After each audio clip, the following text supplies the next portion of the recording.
زمونږ د 400 یو مشر عالم شوډاګو باباجي هغه وفات شوی دی. یو ډیر لوی فرشتہ صفت انسان او زمونږ مفتی صاحب هغوی په خپل باندې شوډاګو باباجي چې کله حیاتو دعا درخواست د پاره کله کله هغوی له مطلو نو د دینه معلومیږي چې شوډاګو باباجي صاحب دا یو انتهایی د اوچته پای ولی او ډیر لوی بزرګو نن هغه حیات پاتې نشو وفات ته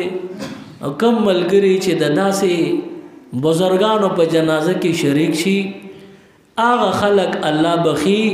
ځکه چې بزرګانو ته الله اجازت ورکړي چې د چا سفارش کې نزان سره بوزا د دې بزرګانو په جنازو کې شرکت پکار دی او دا غوی دی الله پاک درجات عالیه او اوچت مقامات نصیب کی او دا غوی چې کم برکات الله دې په مونږ تاسو ټول باندې کې خو دلی کی دا غوی رحمتونه چې کم په غوی راغلي دی الله دې په مونږ را نازل کی د هر قسم مصیبتونو نه دی الله مونږ تاسو ټول او ساتي.